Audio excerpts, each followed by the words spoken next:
All right, and we are back with Kelsie McDaniel. How are you? Good. Thanks for having me. Good. Thank you for jumping in. Yeah. Yeah.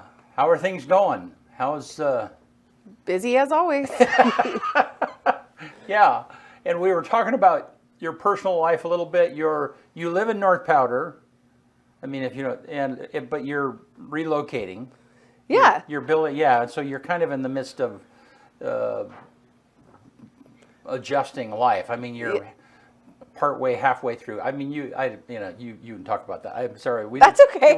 I didn't know if you want to talk about that or not, but yeah. We're remodeling a house in Cove, Yeah. and it's a slow process, and my husband's the contractor, so I can't fire him.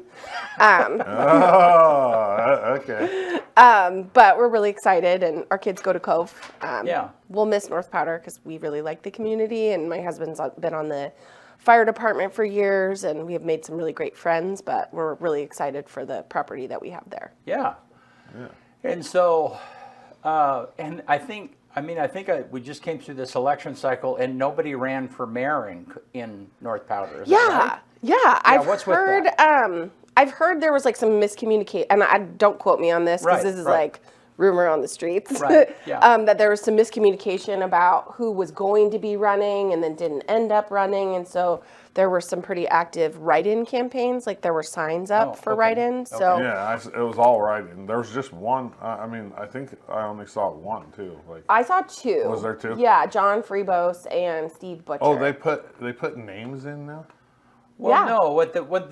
If you're running for a write-in campaign, you like put signs out, write me in. Oh, Yeah. okay. Yeah, I was yeah. talking about like in the actual votes. No, Like, Oh, no. I just know that those were two signs that you I saw around town. I haven't been to North Powder, so I didn't. And I know John, so I knew he Yeah. was the mayor previously. So he just used his previous signs and put the sticker on his head. Right in. Dude. Yeah. I'm not on the ballot. Yeah.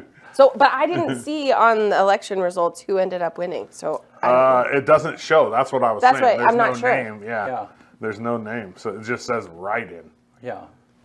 Yeah. Well, maybe if Well, and somebody I think knows, that type that's- it in the comments. I mean, I don't know. It takes like it takes like a week or a couple weeks for the election to be certified and all of that business, and so I would imagine part of that is the write-in tallies.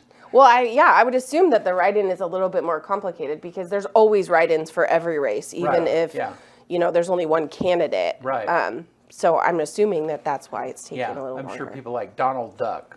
Yeah, they're. I mean, I wonder what the strangest thing somebody has written in. You know what? They won't tell you. Really? Yeah, because I used to ask Robin Church. Like, Maybe now that she's not. Oh, maybe she'd tell you now? Yeah. I don't know. yeah. Yeah, I don't maybe. know. That would be funny. I don't know. I did ask her once, and she said she wouldn't tell us. That's funny. Now I think I did see where you endorsed one of the county commissioner Yeah. candidates. Yes. I did. I endorsed Jake Siebert. He reached out to me and wanted to come and learn about my office and what issues were coming. He had some ideas and wanted to see what I thought. Was really approachable, really interested in learning about the public safety aspect. And then it was interesting to see, too, that he, obviously, he focuses on agriculture as his kind of wheelhouse, but he was really interested in how public safety affects agriculture and communities in that way. And so I was really pleased to see that he was successful. Yeah. I'm looking forward to working with him. Well, and we did, us too. But I guess I'm interested to know how did you decide as having a standing position, endorsing somebody? What was your thought? In this case, Yeah. he asked. Okay, but no, I mean, but endorsing anybody. Yeah. You know what I mean? I mean, because I know the commissioners were kind of in that same place, I mean, so Donna, who is outgoing, she endorsed Jake. Oh, I didn't know that. Yeah. Yes. Okay. But anyhow, so I don't know if it did. Well, I think so. Public employees can't endorse someone in the capacity as a public employee. So a police officer or a deputy DA can't say, I'm a deputy DA for Union County and I endorse Sheriff Bowen. Got it. Okay. So I feel like a lot of times elected officials have an obligation to say I have the ability to endorse someone. I work in this field and this is what I know from my position. I don't always endorse, but I do look at it carefully. I did endorse Will Lathrop for Attorney General as well. Unfortunately, he didn't win. I was really excited. I thought he did. No, he No. won our. He had the high. He won our man. county, but Yeah. on a state level, He lost on the state level, but I mean, I had multiple meaningful meetings No, and I did too, conversations with yeah. him, and same with Jake Sievert. And then he asked. I've never met Mark Simmons, and I don't know him, so Right. it wasn't so- like where there was two dueling requests. Right, if but that's- what you're saying is that you're not endorsing as the DA, you're endorsing as a person. No, No. she's endorsing as a DA because she's elected. She's saying that people that are hired, that are public employees, can't endorse, but she can because she's in an elected position, right? Is that Right. Yeah. So, like, for example, a public employee can endorse as a private citizen. Okay. And say, you know, oh, I work with kids, or oh, I work in law enforcement, but they Yeah. can't say, I'm a police officer for this agency. I work with this person, and this Okay. is what my experience is. Okay. But I can do that. Okay. And so I think a lot of elected officials have an obligation sometimes Yeah. to say, this is what I know about it. Obviously, you can't always do that because there's Yeah. nuances and other reasons. So I don't jump into every race, but Yeah. if I'm asked by a candidate, I certainly take it seriously and consider it. Yeah, cool. Well, and yeah, all right. So, no, we try and stay publicly neutral because because I mean we still have candidates come and go and so on and so forth. But we're internally. I mean, Kyle grew up with Jake. They went to school together. Graduated together, yep. Yeah, I'm really pleased that Jake won. So yeah. I was just really flattered and impressed that he wanted to come and learn. And He's a good dude. Did not really like selling himself so much as asking, like, okay, Yeah. if I win this position, tell me what I need to know about your office Right. and, you know, what it would be. He asked me what kind of support would be helpful in terms of funding and grant writing and things like that. Like, how can the county support elected officials or department heads? And he had some different ideas to bounce off of me in terms of, like, would this be a good use of resources to assist you with this? Yeah. That kind of thing. And I really appreciated that. That's a great place to start. No, and I've said this before so I do all of the city council meetings at LeGrand and have done them for a number of years. And over the course of time, I've seen people run for city council positions, but never seen them in an actual city council meeting. Oh. Yeah, and so then when I started running or considered running for county commissioner, I mean, I wanted to know. I mean, I felt like there was a lot that I needed to prepare myself for. Yeah. So then I really respect when people will make an effort at trying to, candidates will make an effort to try and educate themselves, because I think it's meaningful. It means that they really are trying to learn. For sure. Yeah. It's making me start to feel old though, because like all these people, like the sheriff, the mayor, now a commissioner, are all like my classmates. It's making me feel old, man. Yeah. I don't like that. Well, and you know what's funny? I mean, you and I have talked about this before, is there is a whole bunch of people your age, Yeah. that are involved in local leadership here. It's you good. know. It's Yeah. good because like I mean, think Cody, I mean, there's a whole list of them. Yeah. so growing up here, I always got the feeling that it was like a good old boys club, and it kind of was. Yeah. I mean, I'm not gonna lie. Like they're, and I feel like that's kind of transitioning over into like a little bit more of a younger like approach to the how we're gonna take this. Try to make LeGrand a better place to live in Union County. I mean, and because like when I was a kid, like it was always the same, the same people, like and it's almost like they were still here all the way up until like Cody and like took over. It's just I like it actually. Yeah. I can feel old as long as I feel comfortable. Yeah. Well, and what you see over a period of time is that, I mean, that's kind of how society works. I mean, you have a group of people and they know each other and they kind of grow older and they become the leaders in a community together, and and so 20 years from now, you all will be, I mean, there will be a generation hopefully that will replace you. Yeah, and so that's just the trend of life. The thing I worry about though is like the organizations like Optimist and stuff like that, because my generation isn't real interested in that. Yeah. And so they're really struggling with getting people to sign up. I mean, I have a couple friends, the Hickeys, Jim and Nick, dad and son, and they keep just pestering me, like, sign up, come volunteer, like, come to a meeting. I mean, I actually put the meeting on my calendar this month because I want to make an effort, but there's just not a lot of people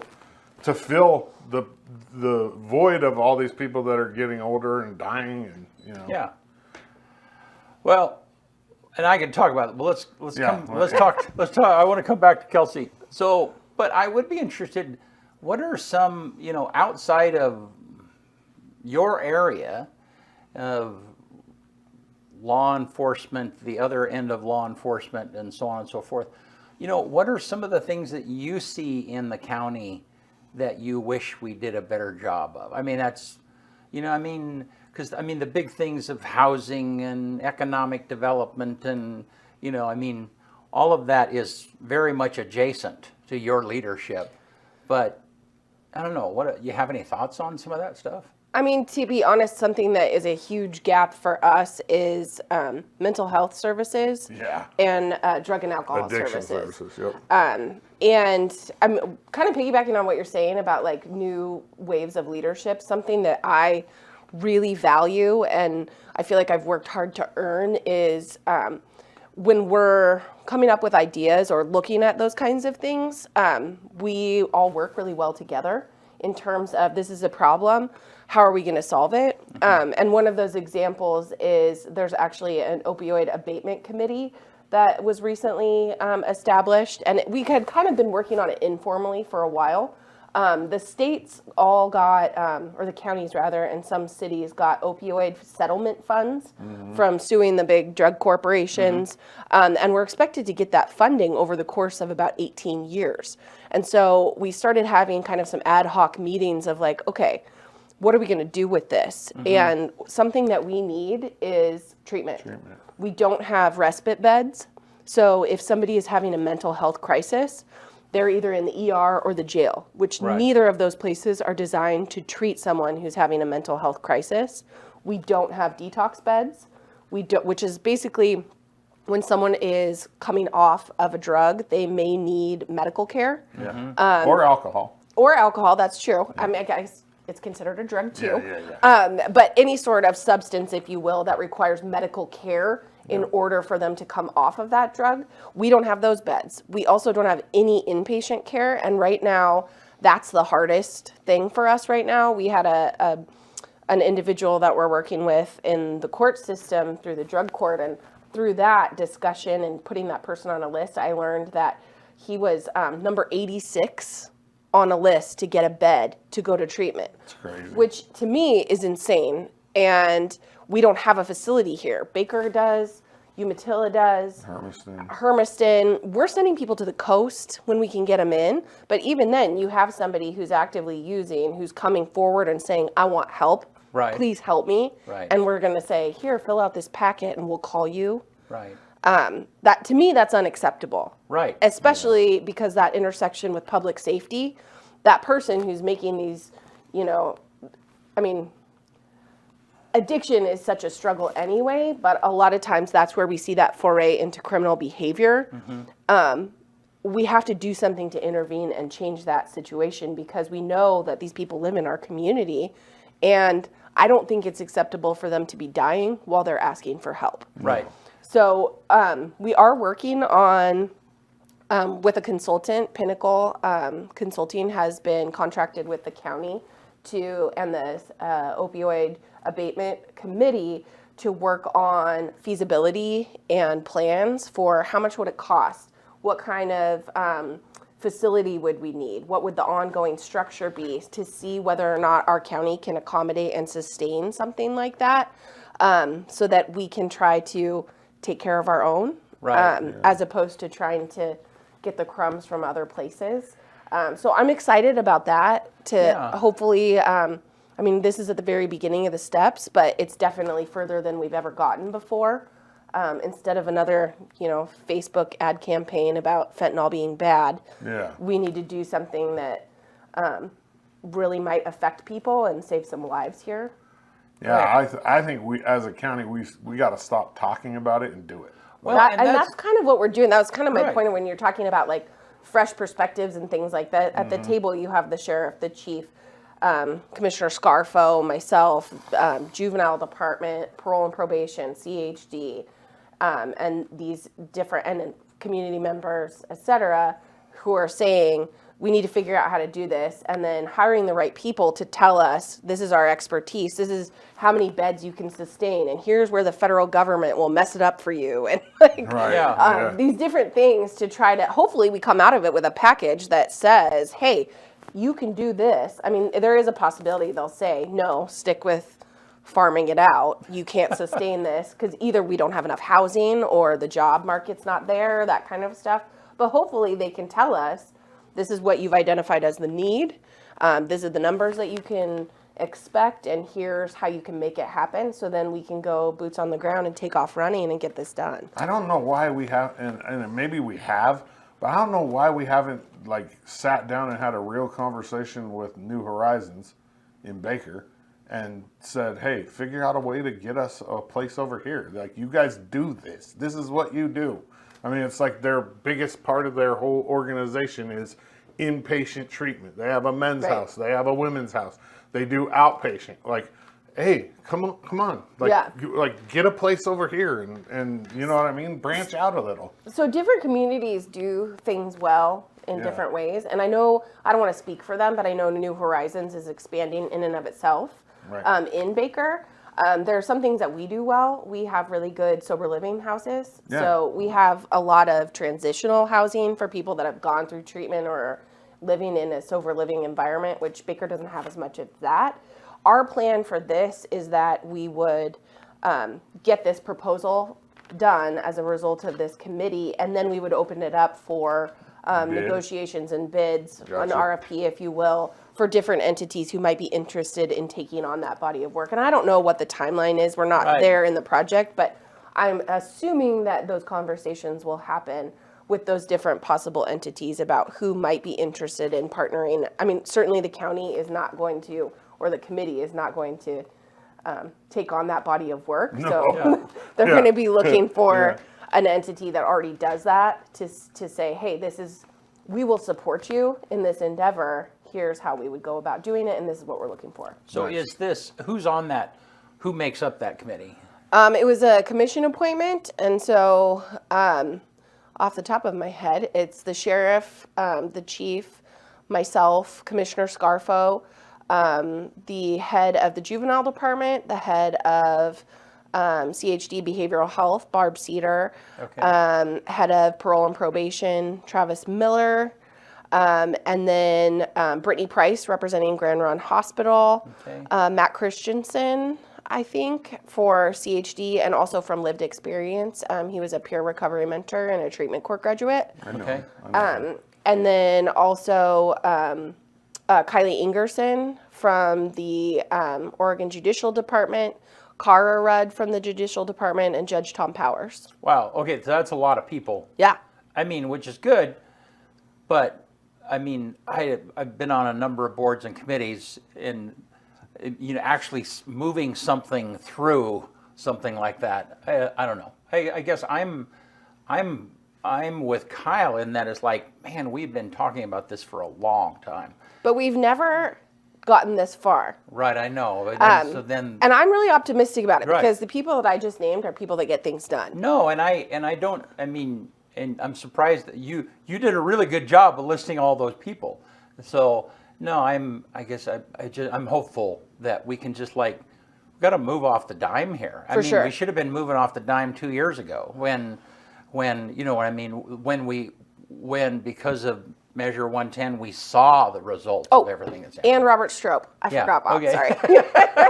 No, so then tie that piece together with, you know, the revision of 110 that came into enforcement in September and kind of catch us up what's on changed too? Yeah. I want to know what's changed since Well, yeah, and how Okay. how Union County is interpreting what they can. Yeah. Okay, so 110.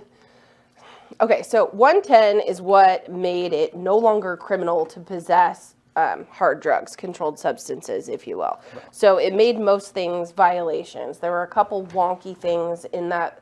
I mean, that was in my personal opinion, it was a garbage piece of legislation to start. I told everyone I knew at the time, right, this is really bad. And then 4002 was the quote unquote legislative fix. The problems, and you know, if you break something, fixing it is always a lot more difficult. Mm-hmm. Originally, controlled substances were felony crimes. So possession of a controlled substance, if you had a meth pipe in your pocket, that's a felony. It dropped down to a misdemeanor. 4002 then created it into being what's called an unclassified misdemeanor. That means that instead of falling into a category of an A, B, or C misdemeanor, it's its own unique animal. And so in that statute itself, it says, and here's what the consequences can be.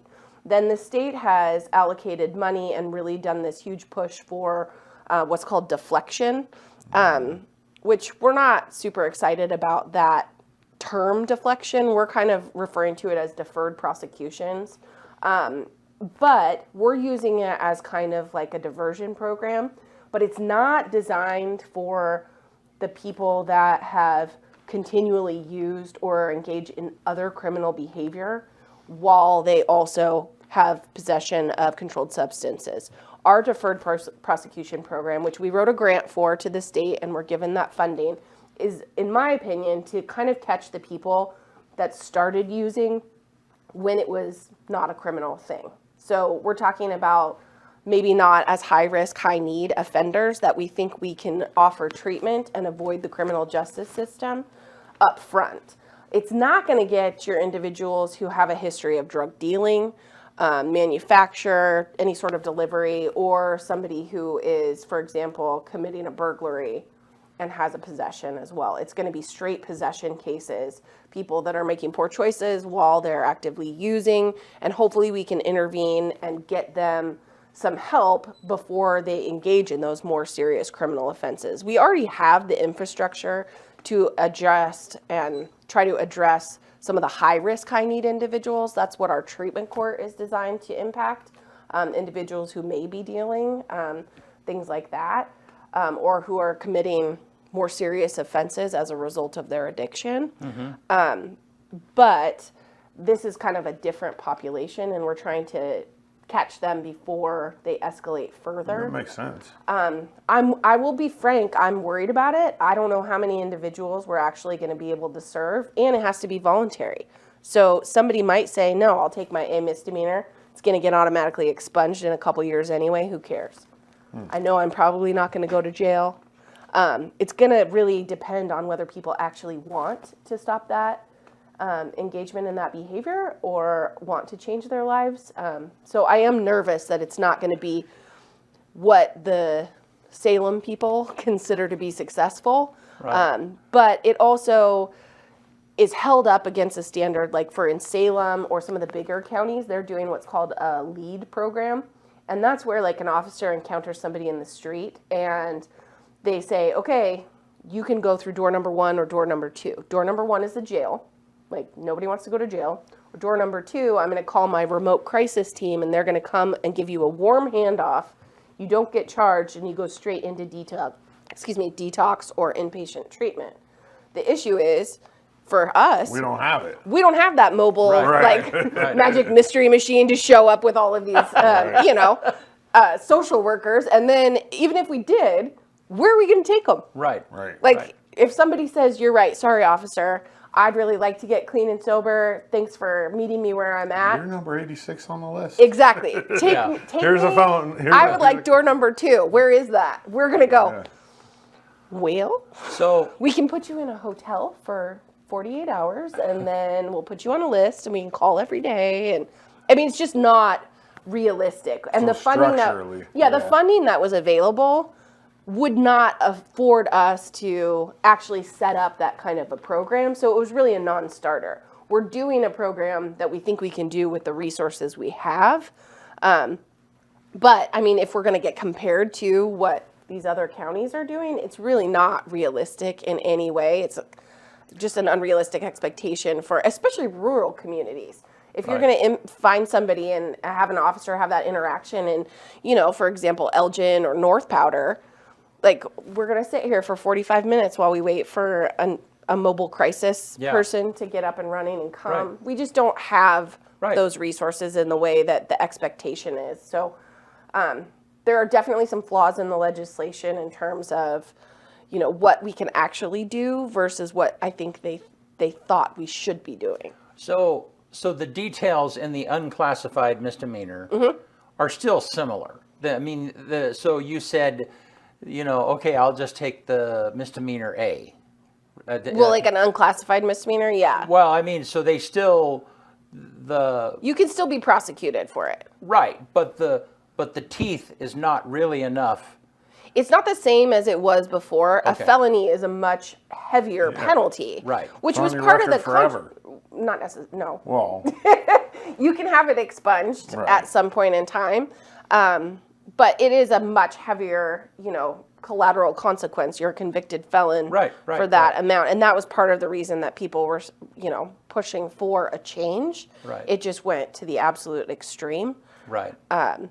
And now we're just trying to figure it out to, well, I'm not. I mean, Right, we right. know what needs to happen. It's trying to, you know, get the legislature to understand that and then facilitate it in a way that's reasonable for the communities that they're trying to serve. So I guess I had thought that them classifying it as an unclassified misdemeanor might have given the opportunity so Eastern Oregon could add more teeth to that because that's what they would prefer rather than Western Oregon. Is that the case, or are they still, I mean, is there, because before there was hardly any disincentive. Is there a disincentive now? I mean, you would have a misdemeanor conviction Right. and you'd be on probation, you'd be ordered into treatment. You would end up being ordered to do the same things essentially you would do in a deferred if prosecution. you did it by choice. Yeah. But you would do it by choice. You'd probably get it done faster and it would come off your record. Yeah. It's just a matter of whether or not we can get people to do that. Right. The biggest thing with 4002 for law enforcement is it changes the threshold for what they can do for investigations. Because you can't write a search warrant for a violation amount of drugs. So when it used to be a felony for, you know, your meth pipe, Yeah, you could get a search warrant. you could get a search warrant for that. If you find a small amount on someone, that would be something you could use to build probable cause to get into a house, to get into a car, to search someone's backpack. But the second that became a violation, it's not. Okay. It's not enough, and you would have to articulate further additional evidence so that you could get to probable cause, so then you could get into things. So Okay. I think that was really hard too for citizens to understand too. Just Right. because you know that that person has drugs, that's not going to be enough for us to open a larger scale investigation to try to address, you know, what we think we know versus what we can prove. So the 4002 does give law enforcement more tools in that regard to investigate and to build cases based on what they're seeing. That's crazy to me. Like, you know they have drugs, but you can't get you bust them with drugs, say, and you couldn't get a search warrant, like, because you don't have enough reasonable suspicion. Like, that doesn't make any sense. I mean, the legality of it is that you have to be able to say that I know or I expect that because they have a user amount, there's going to be additional drugs that would be criminal. Right. And if all you have is a smaller amount of user amount or user quantity, and it's a violation, Yeah. the law is going to tell you, no, you don't. Right. You're going to have something else. Now that it's a misdemeanor, that gets us in the door better. I wonder how many, I wonder what the percentage is. I'm going to look into that. Back when it was still just a violation, what was the percentage of times that people have more at home or are doing something, you know what I mean? Or Right. have some stolen stuff in their garage. Or I wonder if there's numbers on that show how probable it is that they're, doing something else or have more drugs. I bet you it's pretty damn high. I think that was one of the most frustrating things for the DA's office and law enforcement is, as I said, what we know and what we can prove might be two different things. Right. So that was definitely a struggle and definitely frustrating too, because you have family members who are telling you, my son or daughter Right. is using and making all these horrible choices, and it's a violation. I'm going to give them a $100 fine, and they can make one phone call, and then the $100 fine goes away. In what world is that doing that person any Right. good? It just makes It's not, everyone frustrated. Right. So has 2004 hasn't made a difference locally? 4002? 4002. Yeah. I mean, definitely we've seen some cases that are coming in. We just hired for the deferred prosecution coordinator who's working with our local defense consortium attorney, Logan Joseph, and we will be putting together that program coming off the ground here pretty quick. We haven't seen that many citations, though, that are coming in that is just a straight possession of a controlled substance. We've seen trespasses or minor theft cases where the person has controlled substance on their person, so they're not going to qualify for that. But very minimal in terms of just the deferred prosecution. But we've certainly seen a spike in the numbers of people that are being charged now with this unclassified misdemeanor. Okay. Interesting. So totally off the question, but since you're here, so there's a thing going around where if people put a trespass sign up on their property and somebody camps on their property, they can have them removed. This is like out in Union County or whatever. But if they don't have a trespass sign and somebody camps on their property, then it's more complicated to get them off. Is there anything to that? Do you have any? I haven't heard that. Okay. I haven't seen a case like that. But generally, recently. if somebody... It's always a good idea to post no trespassing signs as a landowner or property owner. But I mean, let's say I live in Island City and I have a, part of a property that I don't use. Do I really? I mean, if somebody were to jump the fence, it's an enclosed area. Yeah. No. Yeah. Okay. No, you shoot them with a pellet gun. Okay. Don't shoot the cat. Okay, so I have to tell you, Yeah. don't do that. Don't do that. Yeah. Call law enforcement and ask for their assistance, Yeah. but you have the right to your property, and you can exclude anybody you want from your property. You can have them trespass too. You can call the cops. sure. and say- Right. Well, which they aren't going to get arrested. The cops are just going to come and say, "Get out of here! If you come back, I arrest you." Yeah. That's usually how it works. But depending on how that person responds to it, they may get arrested. Yeah. You never know. Okay. So let's switch topics again because we were talking a little bit offline about cold cases. Right. And so because there are some podcasts that are out there about LeGrand and so help us understand how did some of those people get that information? At what point, if you have a case that's a number of years old, at what point is that information available to the public to get? And I mean, just talk about that whole thing. So that's kind of a complicated area of law. There's two conflicting, bodies of ways, or rather of thinking about it. Usually records that are over 25 years old become public record. However, medical examiner records are treated differently and can't be released in the same way. Only certain designated people are entitled to get certain records from medical examiner, autopsy reports, if you will, medical examiner reports. And also there's a public body can reject one of those requests if it's an ongoing and active investigation, if they can articulate that releasing those records would impact or impede or interfere with their current investigation. Makes sense. So really it's a case-by-case basis in terms of whether or not because there's two ways of looking at a cold case, right? You want to get all the information that you can out there because you don't know what you share is going to trigger somebody's memory. Somebody might say, oh, wait, I did know that, or my cousin talked about that, or whatever it is. But the flip side of that is sometimes cold cases break open when people don't think that there's someone listening or paying attention. So there are some, the surprise element after a period of time may be a useful tool in some investigations. So it really just depends on the investigation and then kind of the plan of the investigating officer. So when you talk about the autopsy and the medical examiner records being, kind of like constricted to people, how do we always see the celebrity ones? Is that somebody? You're not supposed to. them? People get fired over that. Oh, okay. So that's leaking. Somebody's leaking those. Yeah, typically. Okay. Yeah, okay. I was wondering about that. I also can't speak to outside of Oregon. I know what the Oregon rules are there. Like, immediate family members and designees are allowed to get some of those records, but any Joe Schmo off the street can't come and request an autopsy report or photos of an autopsy. And to be fair, they shouldn't. No. Right. No, that'd be weird. But there are people that want to, I guarantee you. Fun fact as an aside, in public records requests, you can't ask why someone is asking for it. So if you did get one of those requests, you're going to be like, excuse me, sir, what are you going to do with this? What are you trying to do over here? Oh, don't worry, I got a skin suit in my basement and pictures of autopsies all over the wall. Yeah, that's just weird, gross, and wrong. But there is different ways of approaching it. And that's such a lawyer answer too, of like, well, it depends. Yeah. Right. Yeah.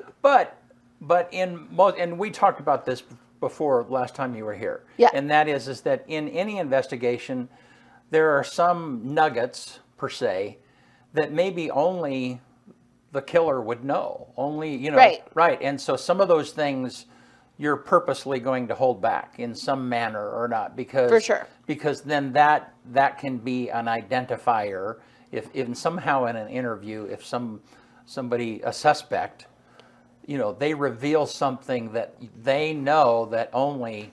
Right. Yeah. And that's a tactic you use in like any investigation. Right. If you have a suspect that says something or provides a detail before you tell them, that's obviously something that we care about. Do you know off the top of your head how many open cold cases we have in Union County?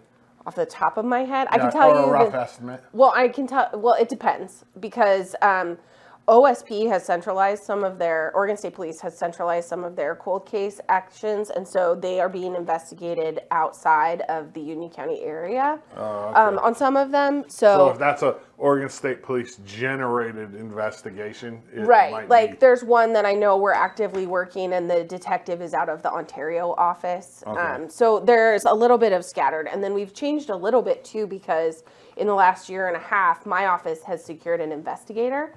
You talked about that last time. Mike Harris was a detective sergeant at LeGrand, and he's been working for my office, and he had worked on some of those cases when he was at LeGrand, and so he's kind of carried them over into our office, and so our office has the responsibility or has taken over some of those. The sheriff's office and then LeGrand, usually we work those as major crimes, and there's a few that are quote-unquote cold cases from like the 30s. We wouldn't necessarily put them in the same category in terms of whether or not they're workable, if you will. But there's less than 10. Less than 10. And so what day, like, is that like starting in the 80s, the 90s? Like, is there a rough... I think the oldest one that we have at our office is Sylvia Heitzman. Yeah. And then you obviously have the Dana Dumars case, which was 1982. And then JAMA Harms, which was, I believe, 1999. 1996. Mid-90s. Sorry. Okay. Yeah. Wow.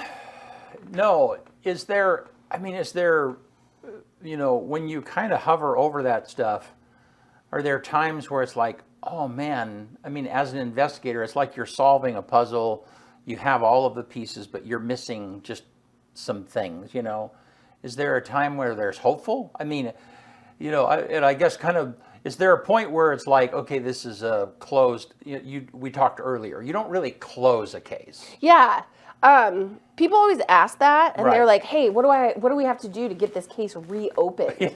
And there's not like a stamp that you put on a file, and you're like, "This is a closed case. This is an open case. Aha! Right. I'll get it back out and Right. designate it open now." It's really a resource issue in terms of being able to devote time and energy to that. Yeah. Certainly, cold cases are their own unique animal because most of them don't have the tools that. What do we use now? We track cell phones. We look at security footage. We get in bank accounts. We do all kinds of investigative things that are just not available. That doesn't make them a weaker case. It just makes it different and more labor intensive to try to get that information from where it needs to come from. And it really requires people to talk. Yeah. Do you ever get to be involved in obviously you have a lot of responsibility as the district attorney, but do you ever get to be involved in any cold cases? Like, do you get to dive in? Do you like doing that? Yeah, I don't do any interviews. I can't be a witness in my own case. Right. Of course. But I certainly help with a lot of investigations. I mean, I go to all the crime scenes, and I definitely am. That'd probably be my favorite part, is just being. If I was the district attorney, I would want to work cold cases. Like, for some reason, it just interests me. I mean, we definitely have a very intense involvement, I would say. I have good, close working relationships with our major crimes team. So, we have one case that we've been working pretty aggressively, and I've been a part of those discussions and decision making in terms of is there something we can test that the test wasn't available back then? Mm-hmm. When was the last time somebody touched this? And since then, what resources are available to us that this evidence might lend itself to give us information? And that's, I don't want to say fun because that sounds kind of weird, but I think it's That fun. is a little bit of the puzzle. I think it's yeah. fun. I don't think it's weird. I think, you have to find joy in your job. Otherwise, it's not, why do it? Yes, we definitely get that, and we definitely get the dark sense of humor part of it. If you don't laugh about some things, eventually you just cry. So, Yeah, you have to. Right. we just have to, remember that not everybody deals with the things that we do on a daily basis. So let's talk about interrogations for a minute, because Oh, geez. and what rules does an interrogator have to stay in? Because they can, if you have two suspects, you can go in and correct me if I'm wrong. They say, hey, the other dude gave you up. Do you want to give him? Yeah, you can do that. Yeah. So what can they do and what can they not do? Well, I think it's more of best practices. Yeah. Obviously there are constitutional protections. Right. You cannot threaten someone. You Can't cannot go put a gun violate. to their head and Well, say- and you can't violate their rights. Yeah. So if you have to respect their constitutional rights, and just because you can do something doesn't mean you should do something. So there are some times where officers are allowed to bluff on something. But there are also times where even if you could do that, it's not a good idea, because what if your bluff is called and you don't have DNA evidence to support Then you whatever look it like is an you're idiot. saying or whatever. So really the case law is what structures that, but then also just really good training in terms of making sure that you're asking questions in a way that are not leading or suggesting. That's really where the controversy comes in, and where people talk about false confessions or things like that, or that's kind of what we talk about in terms of best practices versus, the law or rules, as you're asking Right, about. because all of that interrogation is going to be a part of the case at some point. Right. And so then if an interrogator stepped over the line at some point and got some evidence, and they did something inappropriate, then the defense could say, yeah, but that they used this particular way of getting that information, and so that information can be thrown out. Right. Is So that right? and Am I that's referring to really your constitutional rights. So Yeah. if you're being interviewed and somebody says, I think I might want to talk to a lawyer.